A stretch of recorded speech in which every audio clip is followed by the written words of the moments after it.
여러분 안녕하세요. 현상에 대한 분석을 통해서 문제의 본질을 파악하고 나아가 진실을 추구하는 김로벨 TV입니다. 오늘은 좀 무거운 주제가 되겠습니다.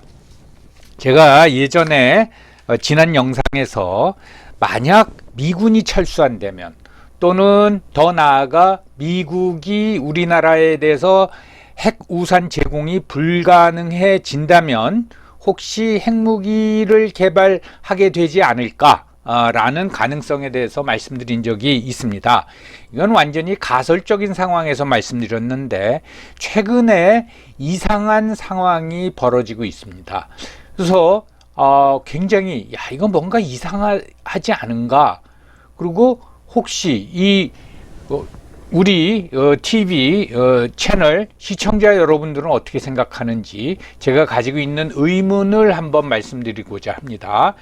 이 썸네일에 나와 있듯이 먼저 한미 원자력 협정이 한 5, 6년 전에 개정이 됐습니다. 그 다음에 지난 5월 달에 워싱턴에 가서 문재인 대통령하고 바이든 대통령하고 정상회담을 하면서 미사일 사거리 제한을 폐지해버렸죠. 소위 미사일 지침을 폐지해버린 겁니다. 그러더니 지난달에는 우리나라가 SLBM 시험 발사에 성공했다. 이건 조그맣게 나왔죠. 나오더니 며칠 전에는 이제 누리호 발사가 성공했다라는 얘기가 나옵니다. 이것이 핵무기 개발하고 무슨 관련이 있느냐? 그거에 대해서 오늘 말씀드리려고 하는 겁니다. 그래서 결국은 보면은 이게 지금 우리나라가 핵무장을 추진하고 있는 건가? 라는 의문이 든다 이 말입니다. 그 상황을 오늘 여러분들하고 같이 생각해 보고자 합니다. 먼저 저는 3주 전쯤 됐습니다. 10월 7일에 제니퍼 린드하고 데릴 프레스라는 미국 교수가 워싱턴 포스트지에 기고를 했는데, 한국은 핵무장을 해야 되고 미국은 이를 지지해야 된다 라는 논지의 글을 발표했습니다. 이런 주장은 처음입니다. 사실 미국 내에서도 이 두 학자가 그렇게 유명한 교수들은 아니지만 굉장히 센세이션을 일으켰는데, 저는 그거를 읽으면 그 내용을 접하면서 의문이 들었던 게 왜 워싱턴 포스트지? 워싱턴 포스트는 유력지라고 할 수 있죠. 메이저 신문이라고 할 수 있는데, 이거는 워싱턴의 정가 사람들이 다 읽는 신문입니다. 그러면 거기서 이런 주장을 하는 글을 왜 실어줬을까? 라는 의문이 들었습니다. 오늘 아침 우리나라 조간신문에도 인터뷰 기사가 나왔던데, 이 사람들이 주장하는 거는 NPT, 그러니까 Non-Proliferation Treaty인가요? 그러니까 핵 확산 방지 조약 10조에 보면은 비상사태의 경우 조약에서 탈퇴할 수 있는 권리를 인정해주고 있다 이 말입니다. 그런데 한국은 비상사태에 해당된다라는 거죠. 그렇기 때문에 한국은 NPT 탈퇴를 해도 제재를 받지 않고, 즉 핵무기를 개발할 수 있다. 이제 그런 주장입니다. 그 주장의 적실성을 떠나서 이 시기에 왜 워싱턴 포스트에서 이런 주장을 실어줬을까? 라는 의문이 드는 거였어요. 그러고 나서 이제 누리호 발사가 일어나고 하면서 그 과정을 쭉 한번 살펴봤습니다. 이거 도대체 한국과 미국 사이에서 무슨 일이 벌어지고 있는 건가? 이게 좀 궁금했어요. 아직 정확히 파악하고 있진 않습니다. 이러한 내용이 도대체 핵무기하고 무슨 관련이 있는지 하나하나 살펴보겠습니다. 핵무기 개발 과정은 소위 3대 요소라 그럴까? 3대 과정이 절차가 있습니다. 그 3단계 과정이라는 거는 첫째, 핵물질을 확보해야 됩니다. 그 다음에 이걸 폭파시킬 수 있는 발시킬 수 있는 기폭 장치를 개발해야 되죠. 그 다음에 마지막으로 운반 수단인데, 이 운반 수단이라는 게 2차 세계대전 때 보면 핵폭탄을 가지고 가서 비행기에서 투하를 했죠. 근데 요즘은 그렇지 않죠. 미사일이죠. 미사일에다가 핵탄두를 실어가지고 쏘는 겁니다. 그랬을 경우에 여러분들 이제 이해를 돕기 위해서 북한의 핵 개발 과정을 한번 살펴보겠습니다. 맨 처음에 우리한테 많이 들려진 지명이 영변이죠. 영변 원자로에서 핵물질을 추출했다. 예. 그리고 농축을 했다. 이게 핵물질을 확보하는 겁니다. 그리고 이제 여기서 추출하고 농축한다라는 거는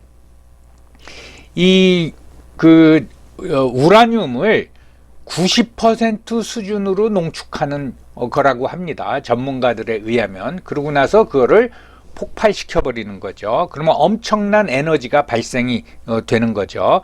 참고로 핵 발전소에서 쓰이는 농축 농도는 4%라고 합니다. 그래서 이 폭발될 사고가 나도 방사능은 유출이 돼도 엄청난 에너지가 나오는 핵폭발로 이어지지는 않는다고 합니다. 그러니까 90%로 이제 농축해야 된다라는 거죠. 이게 시끄럽다가 그 다음에 나온 게 뭡니까? 소위 말해서 길쭉은 풍계리에서 핵 실험을 하죠. 이게 자, 핵물질은 확보됐어. 그러면 이걸 과연 우리가 분열시킬 수 있느냐, 즉 폭발시킬 수 있느냐, 이 실험을 하는 거죠. 그 다음에 마지막으로 장거리 미사일을 북한이 개발하죠. 자, 이제 우리 핵폭탄은 우리가 이제 보유한 거야. 그러면은 우리가 미사일 탄두에다가 핵탄두를 싣고 쏘는 거야. 그래서 이제 장거리 미사일 발사를 계속하는 거 아닙니까? 물론 이제 이 운반 수단은 아까도 말씀드렸지만 폭탄으로 만들어서 비행기에서 떨어뜨려도 되고, 그 다음에 이제 전술핵 또는 소위 말하는 미니 핵폭탄 같은 경우에는 포탄으로 만들어서 그냥 대포에서 쏴버립니다. 예, 그런 경우도 있습니다. 이런 세 단계를 거쳐서 핵무기가 개발이 되는 겁니다.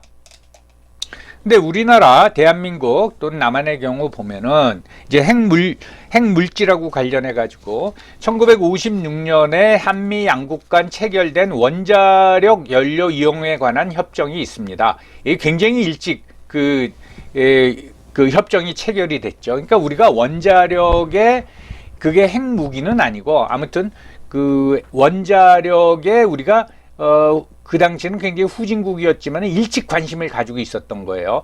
근데 그 원칙은 뭐냐 하면은 미국 정부 없이는 핵 연료의 농축과 재처리를 하지 말라라는 얘기예요.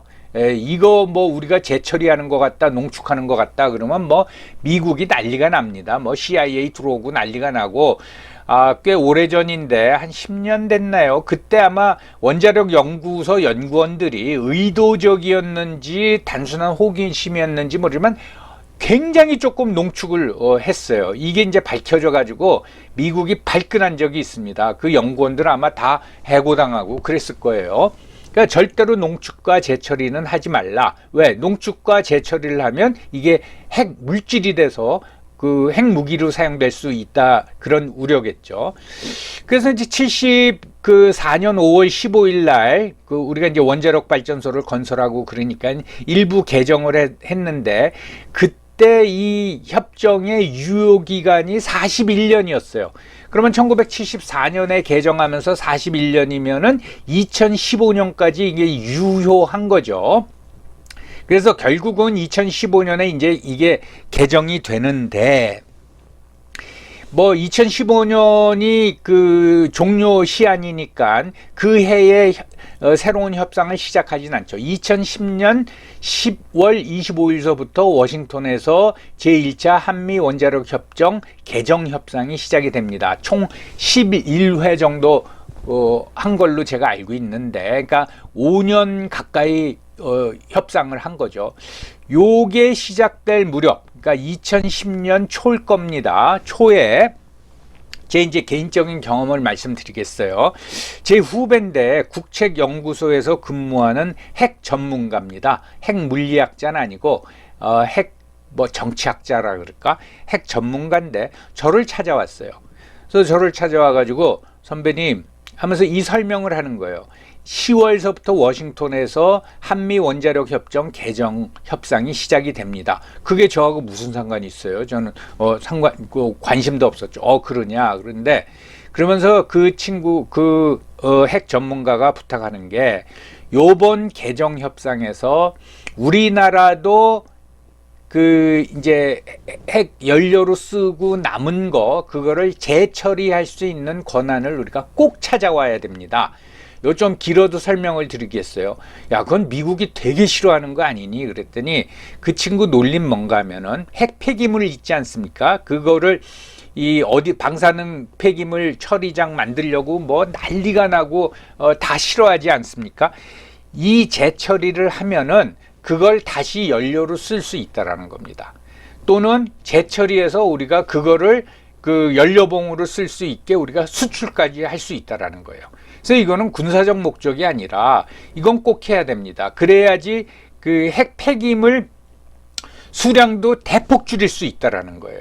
그래서 선배님 요거는 꼭 들어가야 됩니다. 그럼 뭐 우리나라 정부에서 알아서 하겠지. 근데 뭐 이 말씀을 들으면서 기분 나쁠 사람이 있을지 모르지만은, 그런데 선배님 이 협상은 외교부가 주도를 합니다.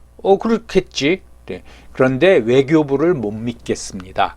외교부는 미국이 주장하면 그대로 밀립니다. 그래서 이건 압력, 범정부 차원에서 요번 외교부 보고 요번 원자력 협정 개정 협상에서 꼭 재처리 권한을 따오라고 압력을 넣어야 됩니다. 그 루트를 부탁드립니다. 라는 거예요. 그래서 결국은 이제 그 친구는 국회 외교분과 위원들을 동원해서 외교부에다가 재처리권을 따낼 수 있게 압력을 가해달라. 그래서 제가 뭐 대충 아는 그 외교분과위원회 의원을 소개한 경험이 있고, 그 다음에 저는 까먹어서 저는 뭐 관심이 없으니까 그 후에 어떻게 됐는지 모르겠습니다. 그 의원들을 그 제 후배 핵 전문가가 만나서 설명을 드렸다고 합니다. 근데 최종적으로 2015년 6월 15일 날 서명이 됐어요. 내용은 뭔가 하면은 사용 후 핵 연료, 그러니까 원자력 발전소에서 쓰고 그 폐기물로 나온 핵 연료 재처리를 부분적으로 확보했다라는 거예요. 무슨 말인가 하면은 미국이 동의를 하면은 재처리를 할 수 있게 해줬다라는 거예요. 그건 저는 나중에 알았습니다. 그런데 일본은 농축과 재처리에 대해서 완전한 권리를 가지고 있습니다. 그러니까 미국의 동의가 필요 없어서 지금 핵물질, 그러니까 원자폭탄, 즉 핵폭탄에 사용할 수 있는 그 농축 우라늄, 이 플라토늄을 무지하게 많이 가지고 있다라는 거예요. 그래서 우리는 어쨌든 미국이 예전에는 그 농축하고 재처리는 절대 안 돼 그랬는데, 미국이 15년도 한미 원자력 연료 이용에 관한 협정을 개정하면서 미국이 동의하면은 한국이 해줄 수 있게 해주겠다라고 이제 일본보다는 못하지만 전향적으로 개정이 된 겁니다. 자, 핵 폐기물에 대해서도 이제 좀 말씀드리겠습니다. 우리가 이제 1년에 한 7개국, 오스트레일리아가 가장 많은 걸로 알고 있는데요. 7개국으로부터 연간 4,000톤의 우라늄 그 정광을 수입해옵니다. 이 정광은 뭔가 하면 소위 말해서 우라늄 그 원석이라 그러죠. 이게 이 핵 연료로 쓰일 수 있게 화학 처리를 해야 됩니다. 그거를 뭐 옐로우 케이크라 그러는데, 그거를 4,000여 톤을 이제 수입을 하는데, 이 우라늄 정광을 우리가 곧바로 농축을 못 시킵니다. 그러니까 우리는 농축할 권리가 없어요. 그래서 4개국에다가 보내가지고 거기서 농축을 합니다. 아까 말씀드린 대로 4% 수준으로 농축을 하는 거죠. 그 우라늄 그 농축을 하는 이제 위탁 가공을 하는 4개국이 미국, 영국, 프랑스, 러시아, 다 핵무기 가지고 있는 믿을 만한 사람이죠. 그래서 이게 수입하고 위탁 가공비까지 합쳐서 약 이제 9천억 원 정도 든다고 합니다. 그래서 이 저농축 4%의 저농축 우라늄이 이제 들어오면은 우리나라 한전 원자력 연료 주식회사에서는 그 원료를 핵 연료봉으로 제작하죠. 이게 긴 그 쇠파이프처럼 생긴 거기다가 이제 연료봉으로 제작하지 않습니까? 그러니까 그 연료봉에다가 가져온 거 이렇게 담기만 하는 거죠. 그겁니다. 그런데 이제 우리도 재처리 또는 농축할 수 있는 가능성은 열린 거예요. 저농축이라고 하더라도.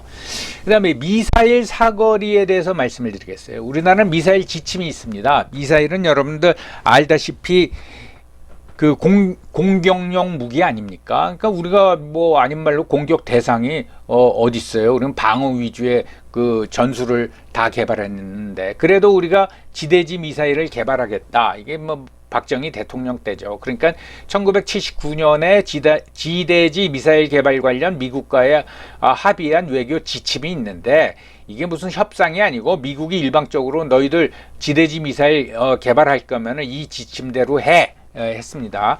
이 이후에 4차례 개정이 됐는데 아까 말씀드린 대로 금년 5월 22일 문재인 바이든 대통령의 한미 정상회담에서 42년 만에 이 지침을 없애버렸어요. 그러면 그 지침의 내용이 뭐냐? 1990년 같은 경우에는 사거리가 180km예요. 180km. 아마 휴전선서 쏘면은 평양 정도. 그리고 탄두는 500km로 제한했습니다. 너무 큰 걸 하면은 안 된다. 파괴력이 크다. 그 다음에 95년에는 사거리만 300km로 늘려줬어요. 그리고 탄도는 500km 이내로 제한을 했습니다. 이것이 2012년에 사거리를 800km로 늘려주고 탄두는 500km로 제한을 했는데 이렇게 180, 300, 800에서 늘어나면서 주변 국가가 특히 북한하고 중국이 굉장히 반발을 했습니다. 비록 탄두 중량은 500kg로 제한되어 있지만 사거리 800km면은 한반도 남단에서 쏘면은 북경하고 그 다음에 상해까지 사정거리 안에 들어옵니다. 그럼 뭐 중국의 양대 도시가 그 한국 미사일 사정거리 안에 들어오는 거예요. 그래서 중국이 굉장히 반발을 했습니다. 그래서 그때 개발된 게 그 유명한 현무 미사일 2, 거기다 뭐 C라는 걸 또 붙였는데, 요 이제 물론 이제 탄두는 500km밖에 안 돼요. 근데 그때 사거리는 이제 800km로 늘어나서 굉장히 중국의 반발이 그때 있었습니다. 그런데 말씀드린 대로 지난 5월에는 이 사거리 뭐 지침을 없애버렸어요. 뭐 얼만큼 얼마나 무게가 되는 걸 달던 얼마나 멀리 나가는 걸 쏘던 상관없다. 그러니 굉장히 뜨아한 거죠. 예. 더 참고로 또 하나 더 말씀드리면 우리가 이제 지난달 그 9월 15일에 공개를 했는데 SLBM, 그러니까 잠수함 발사 탄도미사일이죠. SLBM 시험 발사에 성공했다는 거예요. 이게 충남 태흥에서 했는데 우리나라 3,000톤급 잠수함에서 쐈다고 합니다. 성공했다고 그래요. 이것도 어마어마한 겁니다. 근데 뭐 신문에 뭐 한 중간 크기 기사로 나고 더 이상 이제 보도를 안 해요. 이 SLBM을 뭐 시험 발사했으면은 외국에서 항상 특히 이제 미국서 한국을 의심하는 게 시험 발사했다 그래 놓고 실전 배치한다거나 뭐 이러는 게 시간이 굉장히 빨라요. 그래서 이 사람들은 미리 다 해놓고 한국은 쇼하는 거 아닌가 그런 의심을 이제 많이 받습니다. 아무튼 미국, 러시아, 중국, 영국, 프랑스, 인도, 그리고 뭐 일본은 일부러 개발을 안 하겠죠. 기술은 있지만은 그 다음에 한국이에요. 그러니까 이제 어마어마한 거죠. 뭐 북한도 10월 15일 날 자기네들도 잠수함에서 쐈다고 쏴서 성공했다 그러는데 하여튼 모르겠습니다. 아무튼 이것도 대단한 거예요. SLBM을 성공시켰다라는 건. 그 다음에 마지막으로 10월 21일 날 있었던 누리호 발사. 자, 길이가 47.2m에다 중량이 200톤입니다. 200톤. 이거는 이제 궤도에다 올리는데 발표에 의하면은 700km 상공까지 올라가고 3단부 엔진 연소 시간이 46초가 부족해 가지고 그래서 475초 동안 그 올라가다가 결국은 궤도 진입에는 실패했다. 이렇게 이제 발표를 해요. 그래서 아마 그 위성이 위성 모사체라 그러죠. 위성이 궤도에 올라가지 못하고 호주 남쪽 해상에 추락했을 것이다. 이게 뭐 조금 시간이 지나야지 나온답니다. 그래서 초속 7.6km로 날아갔어야 되는데 이 연소 시간이 부족해서 6.7km로 날아가는 바람에 위성을 모사 위성을 궤도에 올리는 데는 실패했다라고 합니다. 이것도 뭐 세계 7번째다. 뭐 미국, 러시아, 유럽, 일본, 중국, 인도 다음이다. 그러는데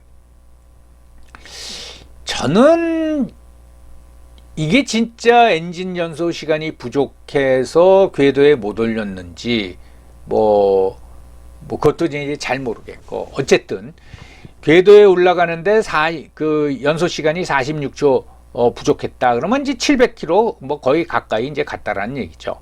아무튼 그랬을 경우에 길이 47.2m에 중량 200톤짜리를 쏘아 올렸다. 그래서 궤도 거의 가까이 갔다. 이거는 어마어마한 사건입니다. 자, 지금까지 여러분들한테 말씀드린 게 뭡니까? 자, 핵무기를 개발할 적에는 그 다음에 기폭장치, 그러니까 핵실험을 하고 그 다음에 운송수단을 개발해야 됩니다. 근데 우리나라가 확실하게 나타난 거는 지금 반대로 운송수단은 우리가 확보를 한 거예요. 미사일 지침도 없어졌죠. SLBM 시험 발사도 성공했죠. 뭐 누리호도 700km까지 쏘아 올렸죠. 중량 200톤짜리를. 그 운송수단은 확보한 거예요. 이거를 미사일로 실전 배치해서 그 탄두에다가 뭐를 다느냐인데, 핵물질 확보서부터 시작돼야 되는데, 이것도 재처리와 농축을 미국이 동의하면은 할 수 있다라는 거예요. 근데 그러니까 이 순서대로 가야 되는 걸 우리는 떡하니 마지막 것만 발표를 한 겁니다. 공개적으로 알려진 거예요. 그래서 첫 번째 가는 의심은, 야, 이게 다 돼 있는 거 아니냐 지금. 순서대로 하면 요거는 공개하지 않고 마지막 것만 공개한 거 아니냐라는 의문이 듭니다. 여기서 이제 기폭장치 확인은 핵실험입니다. 지하 핵실험을 주로 하죠. 핵실험인데 최근 기술이 발전해서 꼭 핵실험을 안 해도 그냥 그 도상 실험을 통해서도 가능하다라는 거예요. 이 기폭장치라는 거는 핵물질을 일반 폭탄으로 둘러싸고 일반 폭탄을 폭발시켜서 핵물질 분열을 시키는 건데, 이거는 굳이 이제는 핵실험을 안 해도 된다라는 거예요. 한국 정도 기술이면 충분하다라고 얘기합니다. 이건 문제가 안 된다라는 거예요. 자, 그러면 이제 핵물질 확보 문제입니다. 우리가 우라늄을 가지고 있느냐 안 가지고 있느냐 이거예요. 근데 이것도 2015년 한미 그 원자력 협정을 통해서 가능성을 열어줬어요. 그래서 지금까지 뭐 비밀리에 우리가 미국의 동의를 해서 핵물질을, 그러니까 우라늄을 농축해 왔는지 뭐 그럴 가능성은 없겠지만은, 마음만 먹으면은 우리가 미국의 동의에 봐서 농축할 수 있는 건지, 아무튼 이건 굉장히 의문스러운 거예요. 이 순서를 따르지 않고 생뚱맞게 운송수단만, 이걸 미국이 하나하나씩 다 풀어줬어요. 뭐 기폭장치 개발이야 뭐 풀고 안 풀고가 없죠. 우리가 하면 되니까요. 다 풀어진 상태입니다. 그런데 느닷없이 5월 달에는 그 미사일 지침을 아예 없애버리고, 그 다음에 10월 20일에는 새누리호 발사를 했다 이겁니다. 그러니까 미국보다도 일본과 중국은 굉장히 떨떠름 할 겁니다. 제 생각에는 난리가 났을 것 같아요. 저랑 아마 특히 중국은, 또는 중국이나 북한은 저랑 똑같은 생각하고 있을 거예요. 야, 이거 먼저 다 해놓고 마지막 운송수단 이렇게 공개해버린 거 아니야? 글쎄 모르겠습니다. 이건 뭐 가설도 아니고 추론입니다. 추론. 근데 너무 쭉 살펴봤지만 너무 이상한 거예요. 그래서 여러분들하고 이 고민을 같이 해봐야 되지 않느냐. 그리고 워낙 한반도를 둘러싼 또는 동아시아 전체가 남진아에서부터 굉장히 상황이 군사적으로 그 긴장감이 높아가고 있기 때문에 그동안 혹시 이런 일이 진행되지 않았는가 라는 생각이 들어서 오늘 이 영상을 여러분들 올리면서 여러분들과 같이 한번 생각해 봤습니다. 여러분 경청해 주셔서 감사합니다.